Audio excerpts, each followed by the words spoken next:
actually. I'm keeping my mask on today just so I'm mildly sick and I don't want to get anyone else sick, so.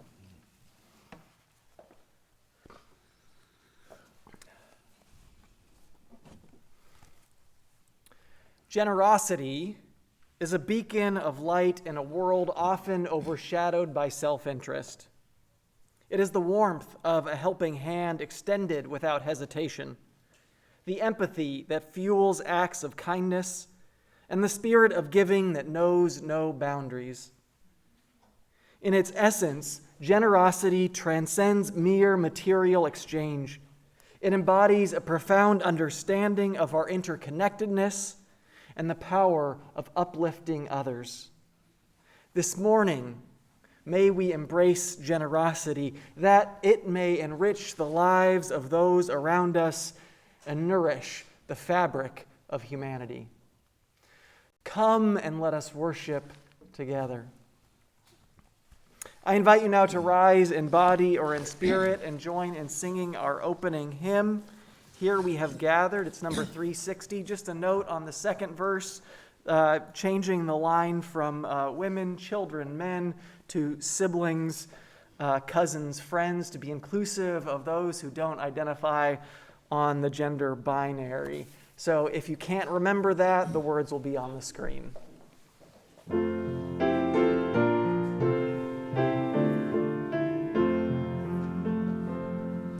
Here we have gathered side by side, circle of kinship, come and step inside.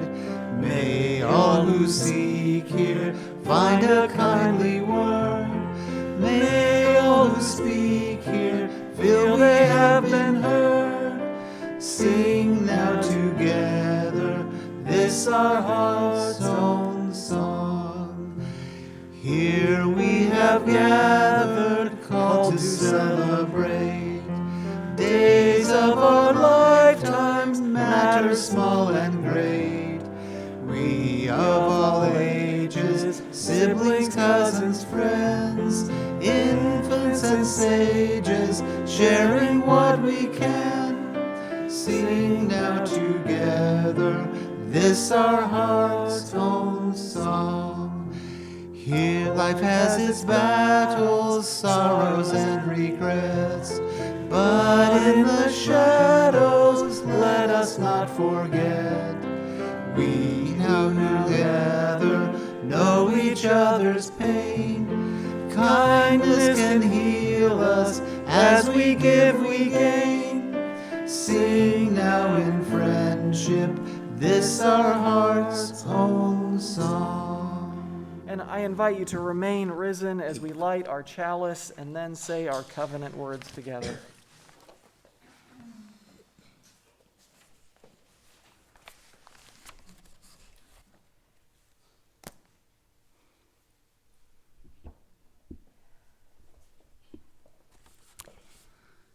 These words are by Eric Walker Wickstrom.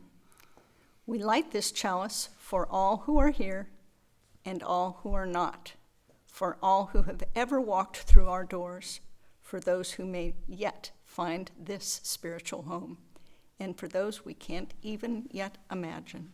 For each of us and for us all, may this flame burn warm and bright.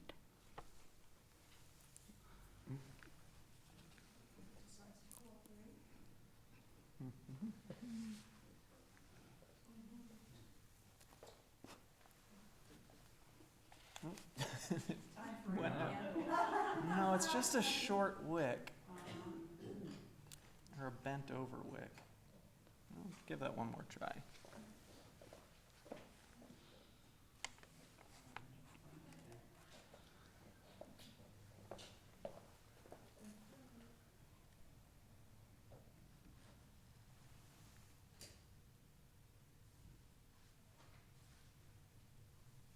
There you go, our first miracle. And now join in saying our covenant words together. Love is the doctrine of this church. The quest for truth is its sacrament, and service is its prayer. To dwell together in peace, to seek knowledge and freedom, to serve humanity and fellowship. Thus do we covenant. La doctrina de esta iglesia es el amor. La búsqueda de la verdad es su sacramento y el servicio es su oración. Vivir juntos en paz, buscar el conocimiento en libertad, servir a la humanidad en comunión. Este es nuestro pacto.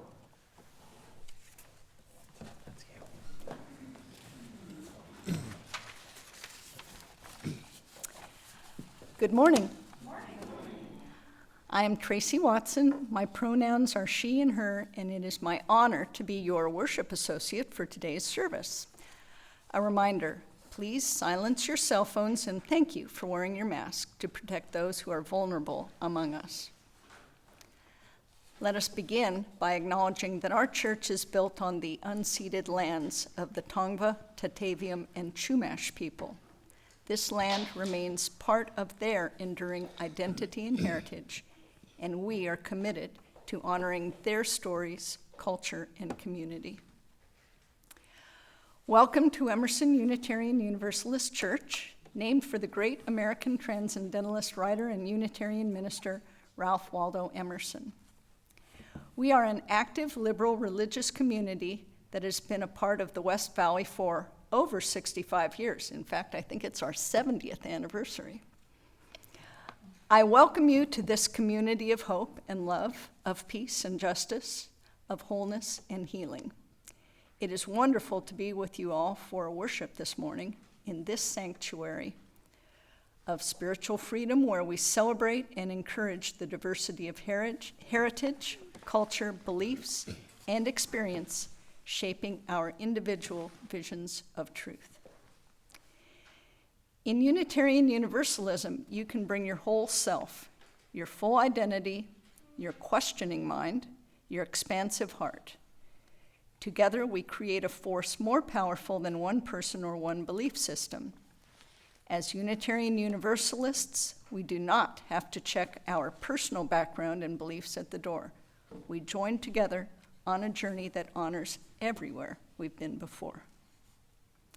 If you are joining us in worship for the first time, we gladly welcome you to our service and invite you to fill out your information in the online guest book document in the chat or the guest book in the foyer for those of you here in the sanctuary.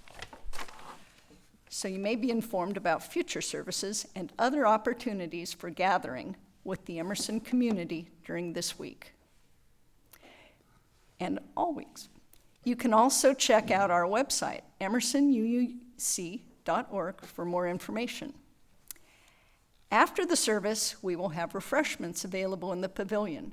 So those of you here in the sanctuary are invited to join us. Everyone online is invited to join in their virtual coffee hour on Zoom after the service for conversation, but you'll have to provide your own snacks.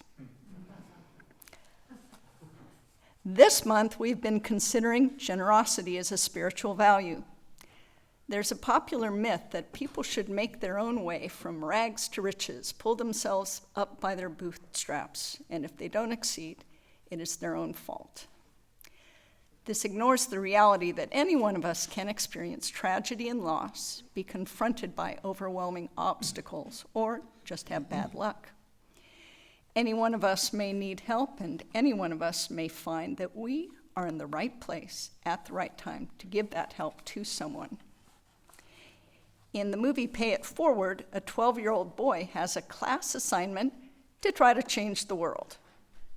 He decides to make a significant change in the lives of 3 people in need and ask that each of them pay it forward by helping 3 more, and so on, until these escalating acts of giving would reach out to everyone.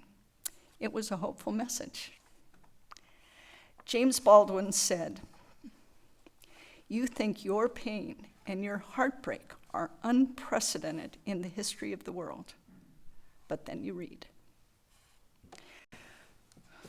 We grow our core value of generosity when we remember that we all have stories, and in those stories, sometimes we're the ones who give, and sometimes we're the ones who receive. but we are all part of one human family. In a moment, we're going to greet our neighbors.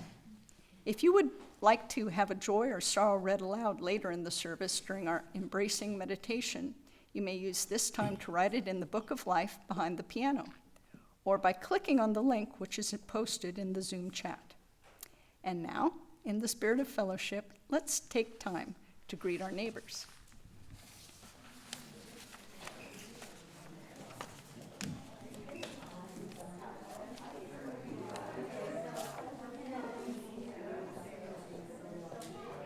Hey, how are you doing? Good. I know.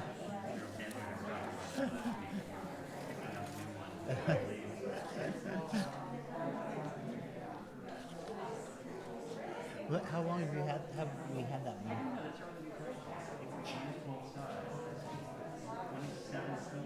Wow. Okay. Yeah. Nice.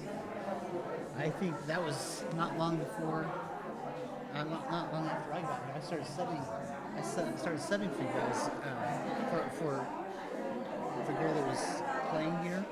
I started subbing here like September or October of 2016, I think it was. So.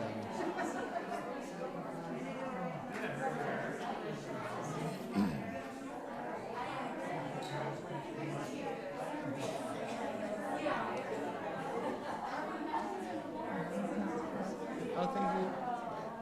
Hi, how you doing? Hi.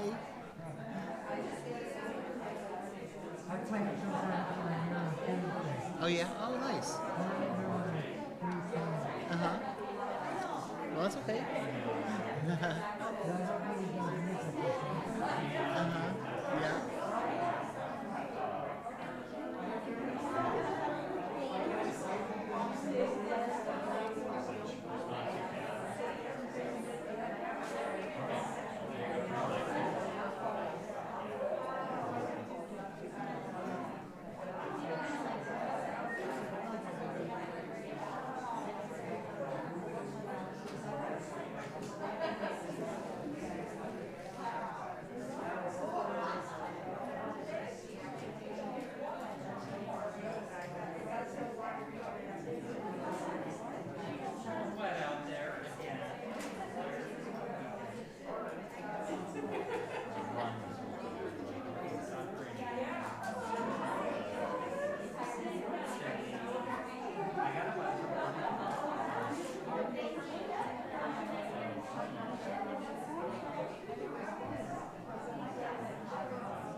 It is good to be together this morning.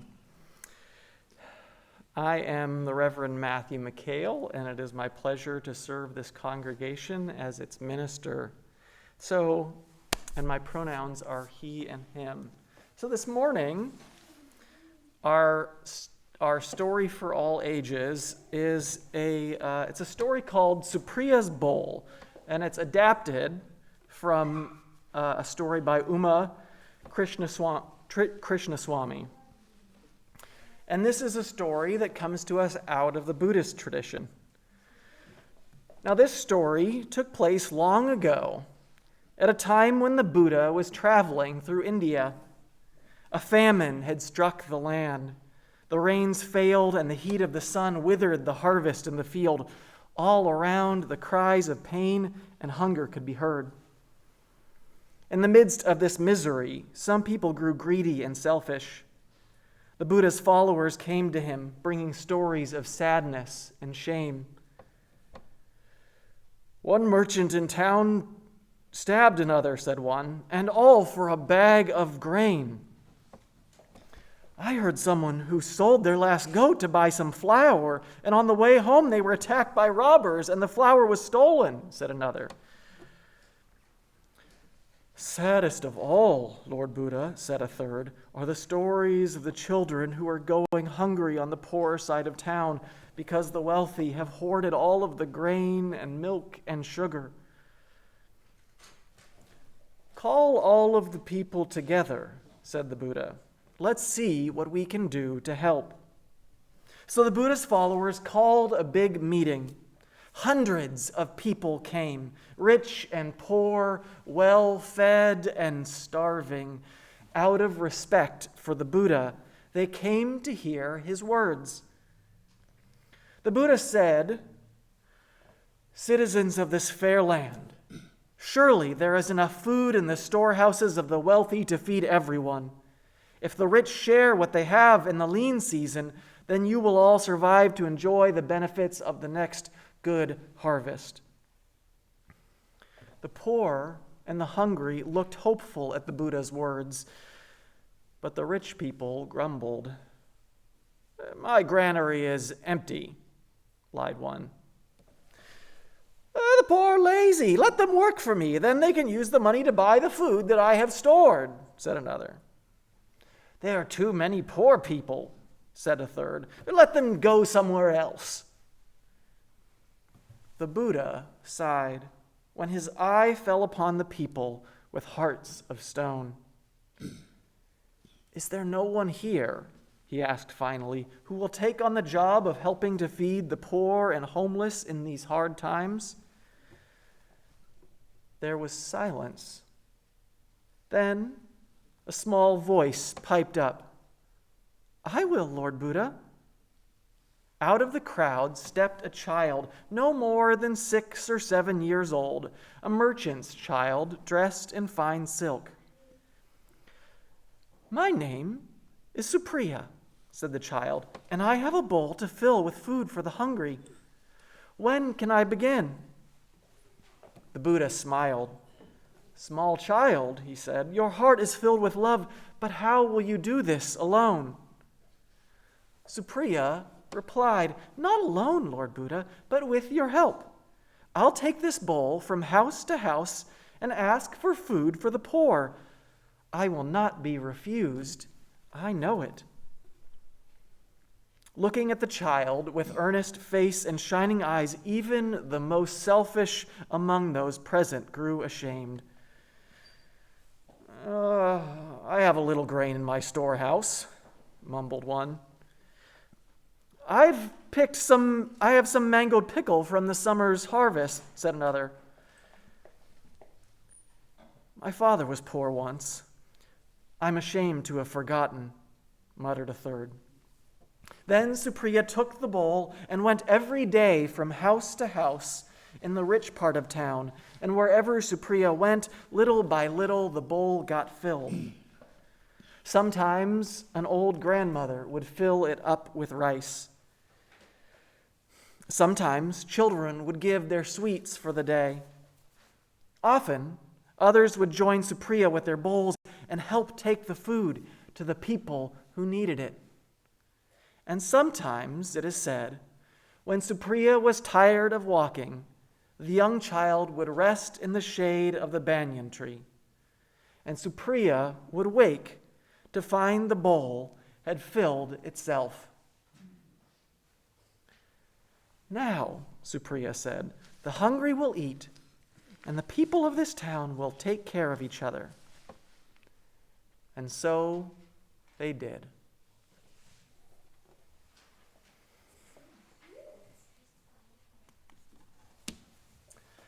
Now I invite you to join me in saying our Unitarian Universalist affirmation together, and if you can do the hand motions if you know them. Even if you don't, they're pretty easy.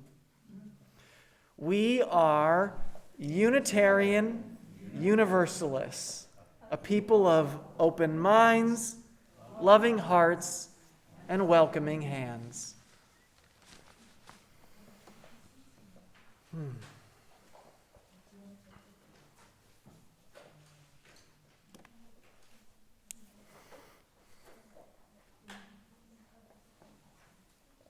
As part of our commitment to the shared value of generosity As well as our commitment to serve our community, we share half our offering with local organizations whose work furthers our mission.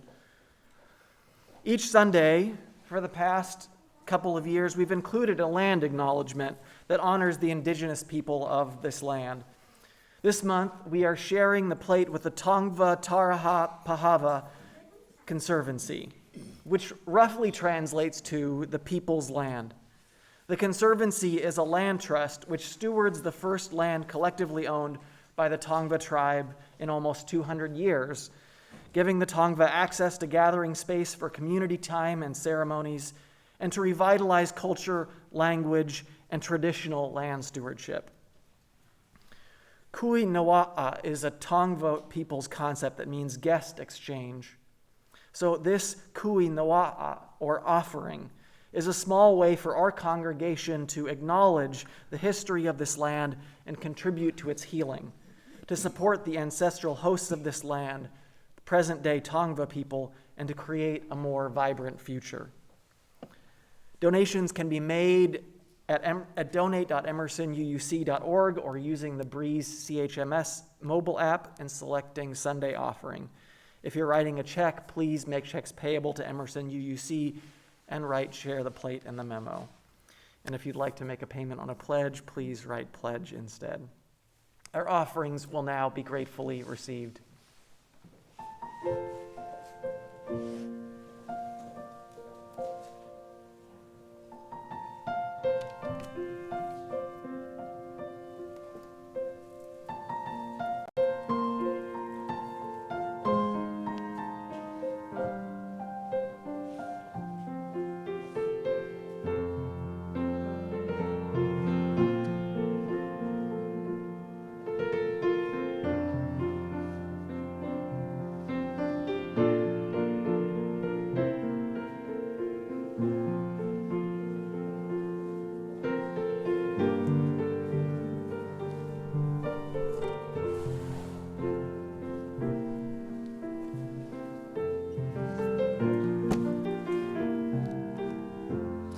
From you I receive, to you I give. Together we share, and from this we live.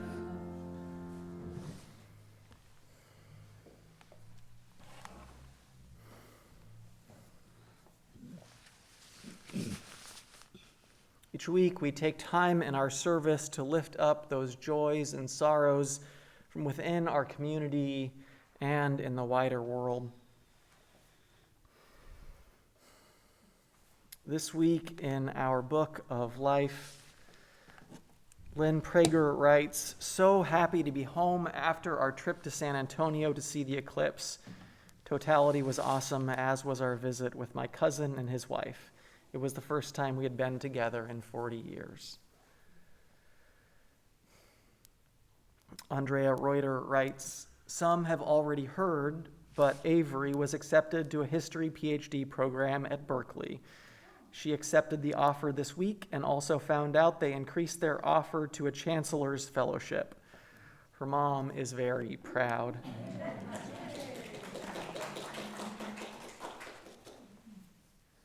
And Amy Noel writes that she's holding close to her heart those that continue to struggle with addiction and those that did not make it as she celebrates 20 years of freedom.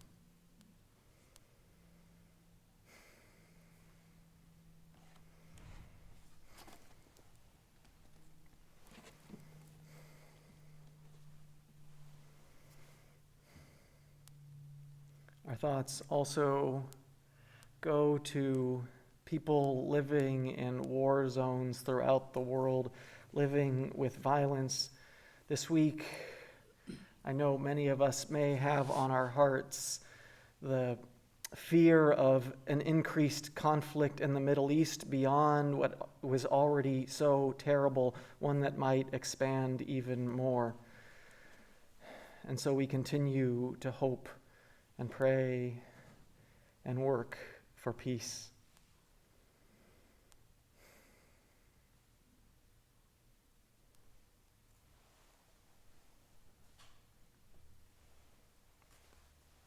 in a moment, I'll sound this singing bowl. And after I do, I invite you to speak into this space or type into the chat any joys or sorrows, any names or occasions that are on your heart this morning and that you would like lifted up into this community in this, our embracing meditation.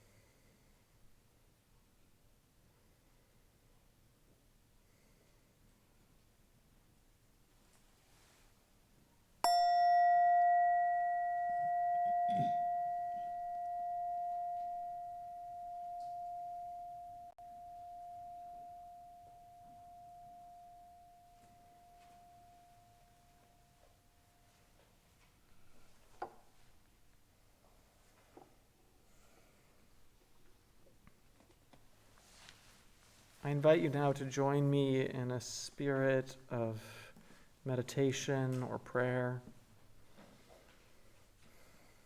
Maybe that means finding a more comfortable position, closing your eyes or softening your gaze, paying attention to your breath.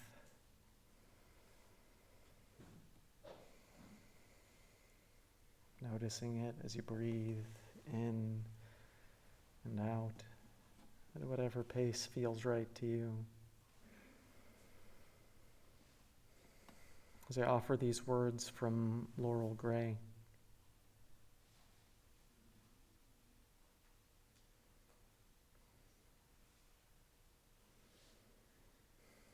Spirit of life and love, that which is known by many names and is beyond all naming. May we remember how much we have to offer, how dearly our generosity matters to this place, in the spiritual home of ours. May we have the courage to share our light, to give of ourselves, authentically, fully, and to receive the blessing of this community with an abundance of gratitude.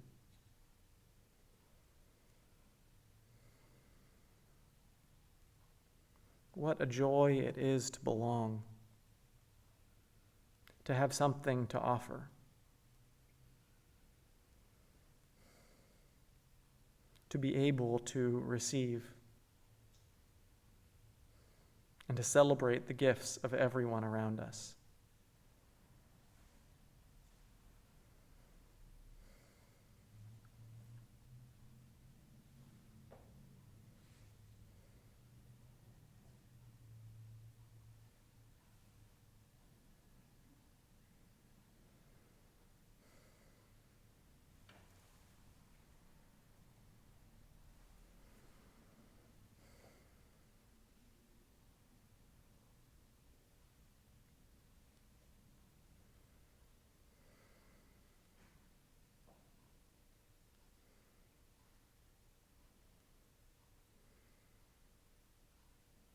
Amen, Ashe, and blessed be.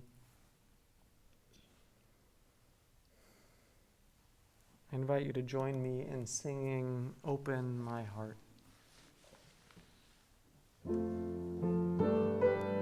We'll sing it a few times through.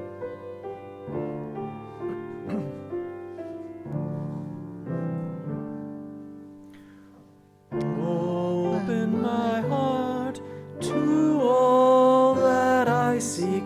Let me be part of the love you give. Open my heart to all that I seek. Let me be part of the love you give.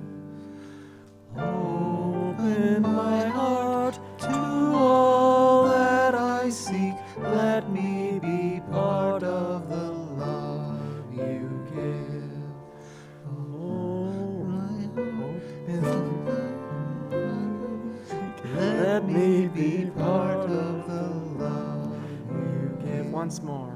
Open my heart to all that I see. Let me be part of the love you give.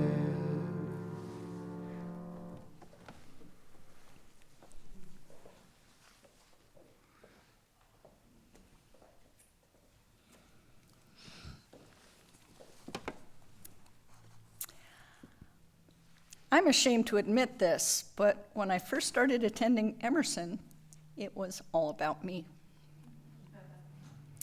If I felt like getting up on Sunday morning and attending, fine. But if I felt like sleeping in or going to a movie, that was okay too. Then one day our minister emeritus, Ann Felton Hines, who was really good at guilt, preached about the importance of the members of a church community being there for each other. I realized that all the things I was getting from Emerson were being provided by the other members. The music during the service, the technical expertise that makes the audio work in the sanctuary and on Zoom, the coffee and snacks after the service, the free, freshly grown greens from our garden, the opportunities to join in social justice activities by writing letters and making phone calls, and attending marches, the chance to make the environment better by petitioning stores to use less plastic, planting new oak trees with local groups, and protesting at banks that invest in fossil fuels, belonging to the book club, and learning to appreciate both nonfiction as well as fiction. Having meaningful discussions about repairing the world in my small group ministry group. The list goes on and on. So I started to ask, not just what can Emerson do for me, but what can I do for Emerson? Well, first, it is important to show up. This church is a community of people who are there for each other, on good days and bad days, a haven of acceptance and hope when we need it most. Second, talents of every kind can come in handy and help Emerson to thrive. Third, it takes money to maintain the building, plumbing, heating, and air conditioning, keep the lights on, pay our wonderful staff, pay off the loan that made our solar panels possible, keep our technical equipment up to date, etc. When I think about how much to pledge, I recall some of my favorite moments at Emerson. I proudly attended my very first same-sex wedding here. I got to know and made food for homeless people who stayed in tents in the old church basement one winter. I helped my SGM raise funds at the Roll-a-thon for Shane's Inspiration, a group that creates accessible playgrounds for disabled children. I taught a UU sexuality class our whole lives to teens, and also, as a new widow, I took the sexuality class for seniors with a man I was dating and ended up marrying him. Like a car, Emerson takes me along my journey, so I tend to picture my pledge as a monthly car payment. But whatever I pledge, I do know, finally, it's not all about me. It's about all of us.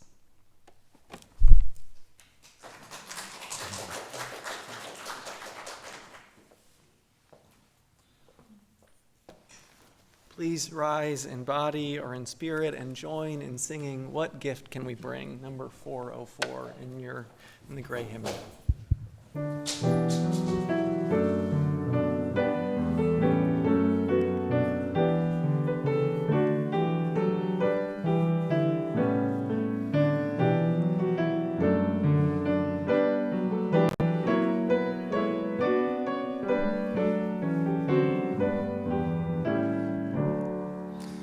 What gift can we bring? What present, what token, what words can convey it? The joy of this day, when grateful we come, remembering, rejoicing. What joy can we offer in honor and Give thanks for the past, for those who had vision, who planted and watered so dreams could come true. Give thanks for the now, for study, for worship, for mission that bids us turn prayer into deed. This gift we now bring, this present, this token, these words can convey it, the joy of this day. When grateful we come, remembering, rejoicing, the song is now offered in honor and praise.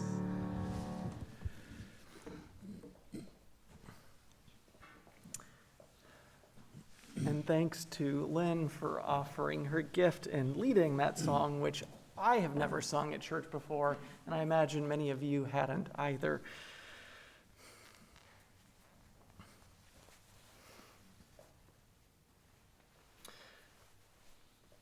Thinking about what Tracy said about members of the church and what they have offered, I think back to the congregations I've been a part of.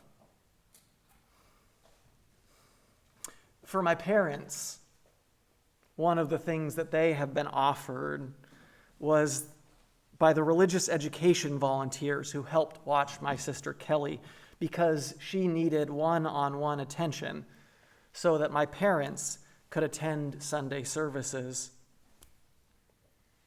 For me, it was all of my religious education teachers throughout the years. It was the inclusive community that made it abundantly clear that I would be loved and supported whatever my sexual orientation was while I was trying to figure that out. It was my youth group who made social events, youth group events, out of going to see me in a high school play and then going out to get pizza afterwards. It was our minister and our friends from the church visiting my wife and I while we were in the hospital waiting for our newborn baby to be released from the neonatal ICU. Now, some of you have probably heard me mention these things before, perhaps on several different occasions. And the reason I share them repeatedly is because they were and are incredibly meaningful experiences to me, for which I will be eternally grateful.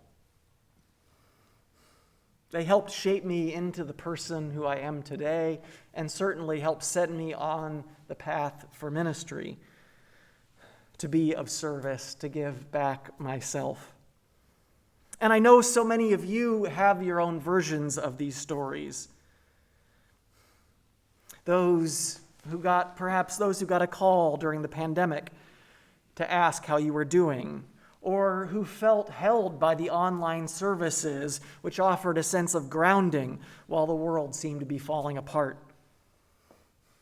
Those who've received a warm hug and a card after a loved one passed away. Those who've had pre-prepared meals dropped off or received rides to the doctor after a diagnosis or a serious illness.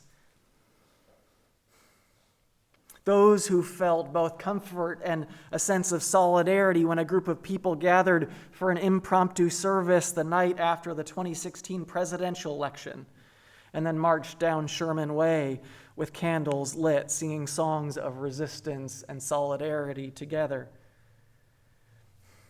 Perhaps it was financial support from the minister's discretionary fund when unexpected bills were too much of a financial burden. Or even folks who have been helped with moving, which is no small thing. Maybe it's a deep friendship with a kindred spirit, or a deep friendship with a not-so-kindred spirit. And there are many more. And perhaps it's not just about what we receive as individuals, perhaps it's that the work of this congregation and of this faith tradition more broadly has done to make our wider community and our world a better place. From get out the vote efforts and the climate justice organizing, and a reminder that our environmental justice ministry is meeting after the service today, and all are welcome to attend. Or organizing for marriage equality, both before and after the passage of Proposition 8. Maybe it's this church's decades of support for the West Valley Food Pantry, the Family Promise program where we offered shelter to unhoused families in the basement of our old building, our participation in the sanctuary movement for Salvadoran refugees fleeing violence and an unstable political situation. Maybe it's how Emerson's minister and director of religious education took up the call to travel to Selma during the civil rights movement, and the many more who were involved in the civil rights movement here in the Valley. And maybe it's a history that predates this church. The Unitarians and Universalists who were leaders of the abolition movement. That Olympia Brown was the first woman to be ordained as clergy in the United States, was a Universalist, and was also a leader in the women's suffrage movement, like so many other Unitarians and Universalists. That it was Unitarian Dorothea Dix who was this country's first great advocate for those with mental illness. And that Clara Barton, who founded the Red Cross, was a Universalist. That early Unitarians were some of the strongest proponents of reason and the use of the scientific method, and whom advocated for many of the groundbreaking ideas that fueled the radical experiment that was the founding of this nation. To the people throughout our history, going back millennia, who challenged orthodoxy, who believed that what was of ultimate concern was not the nature of the afterlife, but what we do in this lifetime, that salvation can be found in this world. So many touchstones in our past, so many things to celebrate in our legacy of love as a congregation and as Unitarian Universalism over that long history. And so, I want to invite you, if you're here in the sanctuary, to turn to one or two other people. And I have a couple questions. You can answer one or the other, or if you're quick, both. If you're joining us on Zoom, you can go ahead and type something in the chat. But I want you to go ahead and turn to someone and answer, so what is it that you love about this church? Or what is it that you have received from this congregation or from Unitarian Universalism? So again, what is it that you love about this church?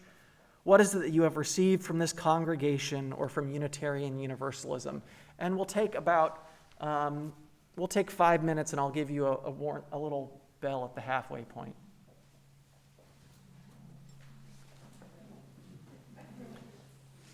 And you can turn to someone who you don't know very well, or you can turn to someone you do know. I'll leave it up to you.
go ahead and switch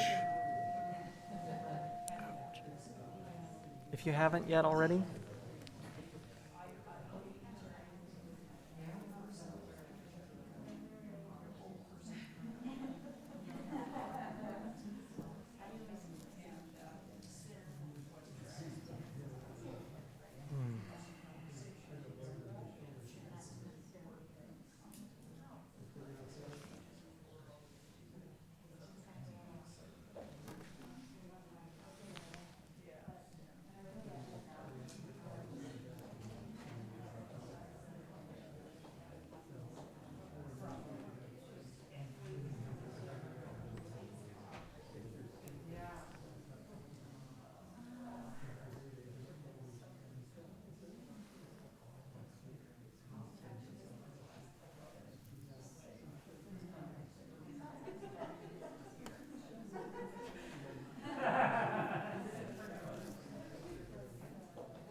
The theme for our stewardship campaign for this coming year is Legacy of Love, celebrating our past, shaping our future. And so we've spent a little bit of time thinking about the past, what we have received, maybe even what we have given. But I also, given that theme, want us too to think forward for the future we want to create, to shape. Last week, I talked about taking actions for future generations, just like we reap the rewards of the work of those who came before us. What is it that we wish for those who have not yet stepped foot in these doors and who have not been born yet? What is the legacy that we wish to leave for them?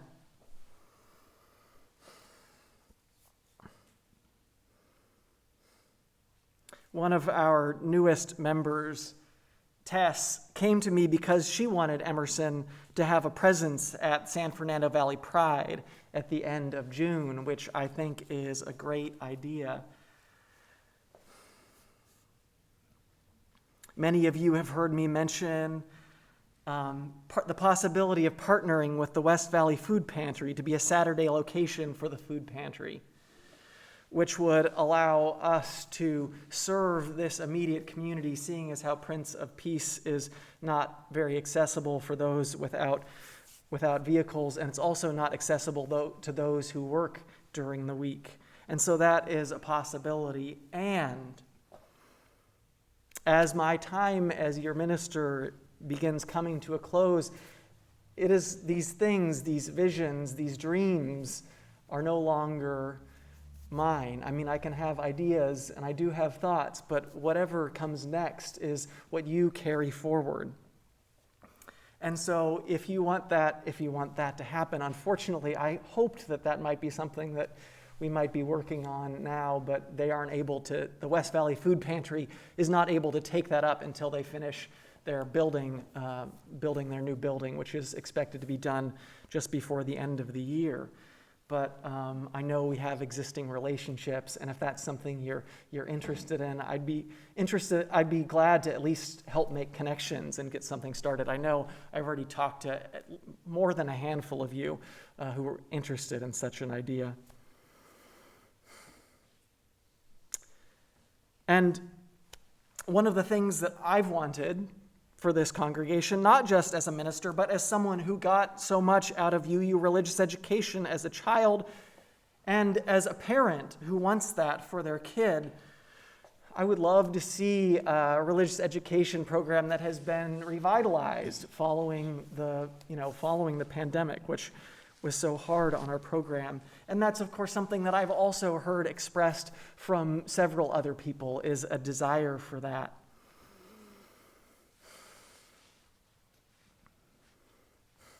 And thinking more broadly even than that, living in uncertain times like these, when it feels like so much is at stake, socially, politically, ecologically, to have a church that is there to help its folks weather the storms, and through its love continue to be a force for justice and equity in our world.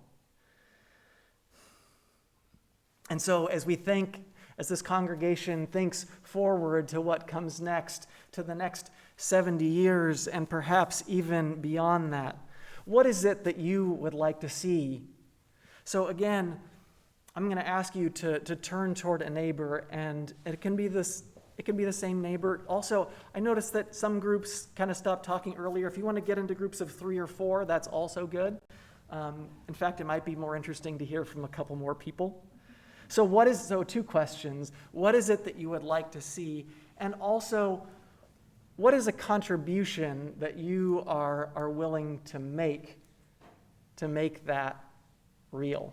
2 questions. You don't have to answer both of them, but I offer those to you. And let's take 4 minutes for that.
Nice job on that.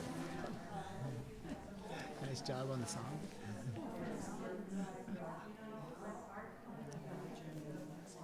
Okay. Yeah, absolutely. Yeah, it'll be interesting to see what direction the church goes.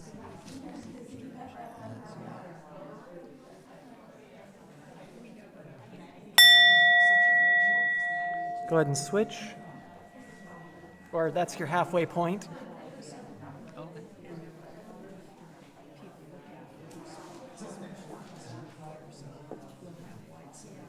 That was half. Interesting. Sorry. Nice.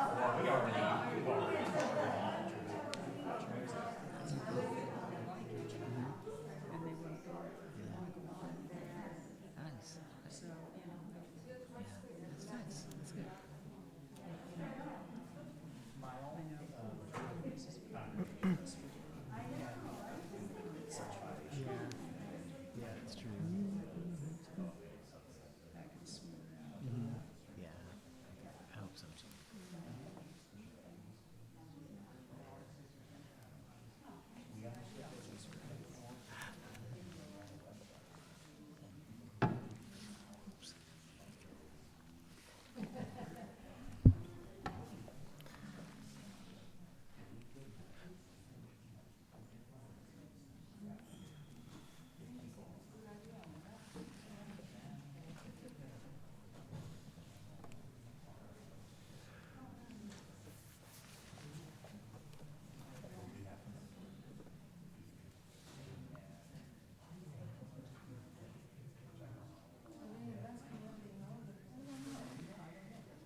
I invite you now to join me in a responsive reading. This is adapted from the Reverend John B. Wolfe. So I'll read the part in plain type and you read the part in italics. There's only one reason for joining a Unitarian Universalist church, and that is to support it. We want to support it because it sides with love and compassion over fear and hatred. We want to support it because This church points to what's noblest and best in human life. We want to support it because It is open to people of whatever religion, race, creed, color, place of origin, gender identity, or sexual orientation. We want to support it because it's a place where children can come without being saddled with guilt, for joy, comfort, for gratitude, and love. We want to support it because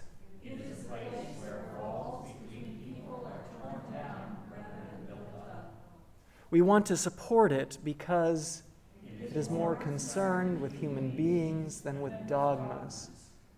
We want to support it because it searches for the holy rather than dwells upon the depraved.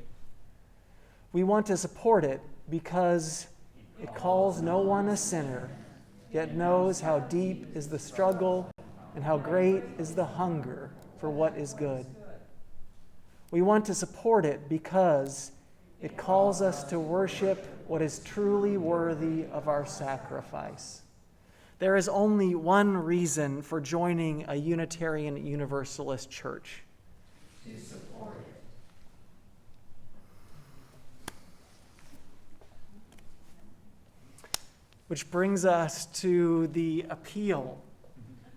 So, as I often talk about after the sermon, I give thanks for the many people who contribute to the congregation, to making the service go well, to our worship associate, to the folks in the tech booth, to our music director, and our soloist helping lead our hymns, to the folks at the welcome desk, to those who help set up for coffee hour, and those who have yet to help clean up coffee hour afterwards. And of course, there's so much more. All of these things are the ways we support our congregation. We talk about time and talent and treasure as the ways that we support this congregation, and it needs all of these. And this is the season where we focus in particular on the treasure part, the financial contributions. And so, during this time of transition, we have a desire to increase the level of pledges. So partially, and not insignificantly, is to have a great start with who your next minister will be. But also in order to help fund some things that we've kind of had to let go by the wayside, so paying our fair share to the Unitarian Universalist Association, being able to pay off the principal on the loan for the roof replacement and solar panels, and also hopefully to hire a religious education professional to help support the regrowth of that program. So those are all goals. And in order to do that, we're inviting people to increase their pledges over past years. I understand that may not be possible for some people. Money is tight, and housing and the cost of living is very expensive here in Los Angeles, and that is true. And there are some of us for whom we have more capacity, more ability to give, like in our story this morning, the Buddhist tale about the people who have more to offer, giving more in times of need. And so I invite you to think about how much you can contribute, to think about, well, can you increase your pledge by 5%, which basically is enough to match inflation? Could you increase your pledge by 10%, which will be able to match inflation and then provide a little bit more. So I invite you, as you make your pledges, either this morning or in the coming weeks, before we close our stewardship campaign on the second Sunday in May, I invite you to think about how much you can give, and then think, can you give a little bit more? You can pledge by going to pledge.emersonuuc.org. We have wonderful volunteers who will track you down if you don't pledge, but please make their job easier for them by going ahead and doing that so that we don't have to do that. Again, all of your contributions are so important, of time and talent and treasure, to making this church run, and so as we celebrate our legacy of love of the past 70 years and what we have accomplished, and think forward to what we want to build for the future, keep in mind what you have received, what you shared, what you heard from other people as you shared. And also to keep in mind those dreams you have for this congregation, for what you would like to see for it, for you and for whoever may come later. So I invite you to please give generously. And now we have an announcement. So if you want to go ahead and do that now, you can do that on your smartphone, or if you're joining us on Zoom, you can do that on your computer. Maybe you just want to pull it up so that you remember to do it later. But now I want to invite our board secretary, Amy Noel, to give us a little update on things going on at Emerson and the search process and all of that.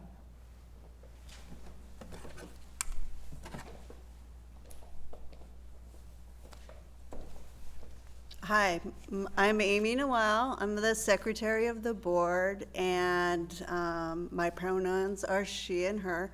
And I just wanted to let you all know, those of you that weren't able to be there for our board meeting on Monday, we met with our liaison, Melissa James, from the UUA. That's going to be one of the people that's going to help us with the process of finding how we move forward as a congregation now that the lifespan of Reverend Matthew's ministry here is coming to an end. And the first part of that is to really, we don't always get an opportunity to have a good goodbye. But we have that opportunity.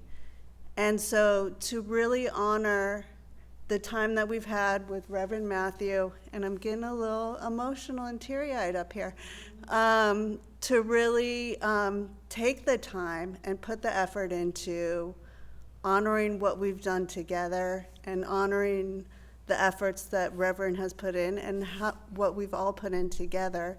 And so during this time, we'll be doing two things. We'll be celebrating what we've done, having a good goodbye, while also searching for our next minister.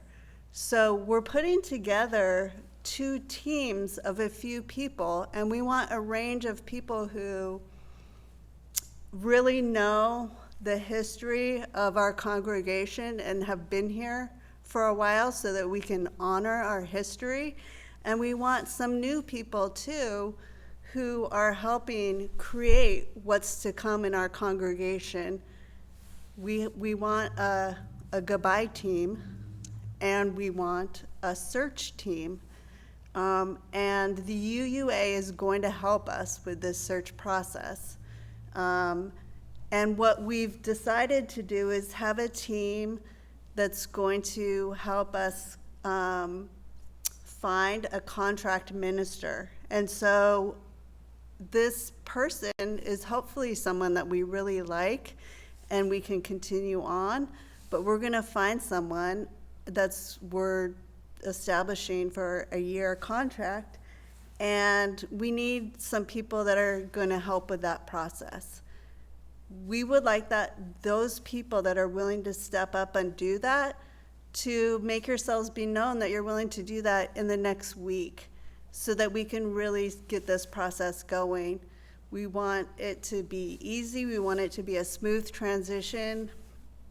And so please, you can go to the website and you can see House's announcement, or you can email House at emersonuuc.org and let him know that you're willing to participate in either one of these teams. And if you have any other questions, let me know. I know there was more to say here in your bullet points, but I think that basically covers it, right?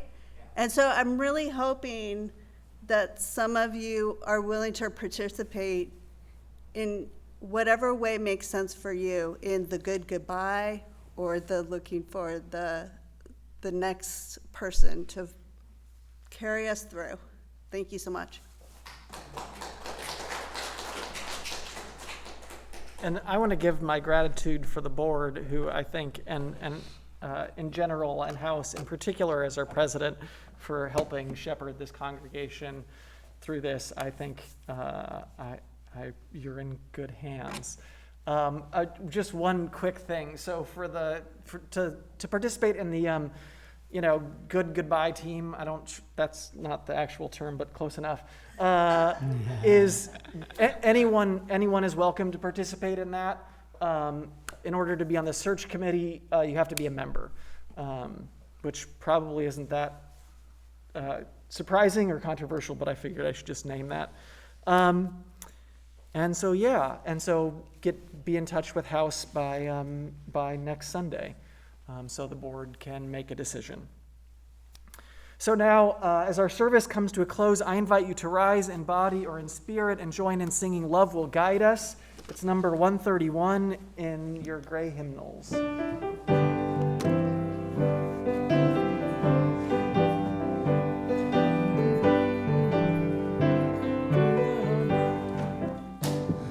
Love will guide us, peace has tried us, hope inside us will lead the way on the road from greed to giving. Love will guide us through the hard night.